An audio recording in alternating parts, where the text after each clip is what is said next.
What would you do if you were in a zombie apocalypse? Everyone has thought of it at least once. What I would do is secure my house, then find sustainable food, get some people, blah blah blah, the general shit. Meanwhile, this dude chooses to run out, get chased by zombies, just to confess to his crush from work. You probably think, well, that dude's a fucking moron. And you'd probably be right. Why would someone in a zombie apocalypse go and do that? Well, as ironic as it sounds, this man had his end of the world scenario much sooner. Picture yourself this. You just graduated college. You are full of potential and energy to work. You find work pretty easily and then get trained for a while. Make friends with other trainees and learn how to do your job, and it's all paid for. Then you enter the workplace. Your first day is alright. A lot of work, but it doesn't really matter. Tomorrow will get better. It's probably just a hard work day. In the evening, you go drinking with your coworkers. You know, bantering, having a good time. Then we get back up and work again. Hold on. Back to work? I thought we were supposed to go home. But no, it's back to work. Alright, one all-nighter. Who cares? It's fine. Second day. Another all-nighter? Shit. A third all-nighter? Fuck. I might work in a black company. Black companies or brakkigo are companies that run people to death. They feel like workers are equipment meant to do one task until they break down to then throw them in the trash. Black companies do not care about you. They exploit the shit out of you until you leave or commit suicide. And it's not only you and the workers they don't give a shit about.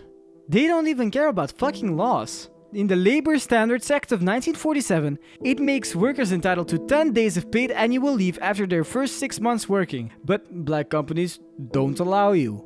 Or rather, they come up with excuses and shame you for trying to get your annual leave. Besides that, there's a law that prevents workers to work overtime longer than 45 hours a week, but black companies just ignore that law, doesn't exist, and make people work more than that without paying them. On top of all that, your superiors scream and shout at you and make you feel like a worm and an inconvenience. And so the days go on. I'm working more than 45 hours overtime, even though there's a law that should prevent that. There's also days off and paid annual leave, but nobody takes them. Because if, let's say, I leave for a while, the rest is to pick up my slack, and I can't really do that to them. My boss also harasses us in multiple ways, screaming and overworking us to the brim, thinking, "That's how it worked in the 90s. I don't understand how you were all so damn lazy. Just sleep in the office." It's fine though. There are worse companies out there, and I mean, I can't really leave. Every year I earn more money than last year because I've been working longer in this company. If I leave now, my salary will be cut again. Not to mention, I'm not a graduate anymore. Nobody wants me. Every company wants graduates, and I'm here just working myself to death. This is basically the life of a black company worker. The life of Akira. There are other aspects of the company life that I haven't mentioned, like cramped spaces, long-ass meetings, shitty tech like fax machines. Like, come on, Japan, fax machines? Really? Step it up, man, what the fuck? Fear of expression, customers treating them like crap, no time for baths. Not like you take a bath, you filthy ass weep. You get my point. It's a dreadful life. It breaks you in every single way imaginable. After a while, you can't take it anymore. You take a step off a building, into traffic, onto a railway. It doesn't really matter. That's how bad it is. In 2022, according to Statista, there were more than 2,968 confirmed people to suicide because of work conditions. 1,000 more than in 2021. In Japan alone, by the way. I think you all know in one way or another how it feels to have a shitty work environment. Not as bad as in Japan, I hope, but still you can recognize how fucked it is. That's why you should escape from the Matrix. Get bitches, break in and break out again. Have you ever played rugby? Then one day the rat race stopped. Seemingly overnight, Japan became a zombie-infested fuckfest. And when Akira saw that, he said, "Yeah! Pussy!" For other people in his position, it would be another hell, but for him it was the freedom he always wished he had. And who would blame him? To be honest, who would like to work? I mean, if it's fulfilling work, then sure, but if not, you're kinda stuck. And now that there's nothing stopping him, he began to think of all the things he always wanted to do.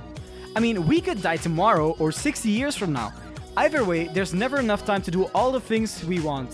So he was like, you know what? Before becoming a zombie, I'm gonna write down and do 100 things I want to do before turning. So, what's the first thing he wants to do? Confess to his crush from work, of course. And well, watch the show yourself, and then you'll know what happens. Nevertheless, Akira finally has the time to do whatever he wants, so he can just sit home, chug a beer, go to a shop if he runs out, get back, drink some more, and just chill. That's true freedom. Of course, that's not all he does. I mean, he rides a motorbike, something he always wanted to do, play games on a widescreen TV, and he got to be a superhero, goddammit. Of course, it doesn't mean there's no danger, but he processes it in a bit of a carefree way. Like, he isn't as stressed out, instead he looks forward and tries to find a solution with a smile. This show can be heavy at times, but when Akira shows up, the atmosphere just lifts and shows us the light in the dark, in a matter of speaking. There's some stuff that he hasn't done yet, like trying dreadlocks, go home and spend time with his parents, meet the woman of his dreams. That's debatable. The thing is, he only has about 34 things written down so far, so there's a lot more things that can happen. And of course, he isn't in it alone. He has his old rugby buddy with him, who's also naked a lot for some reason. And then there's the thinker. She's the girl that actually thinks, and is the person that is the smartest and also pretty hot. Not the hottest though. There's this one German girl named Beatrice, who loves Japanese culture.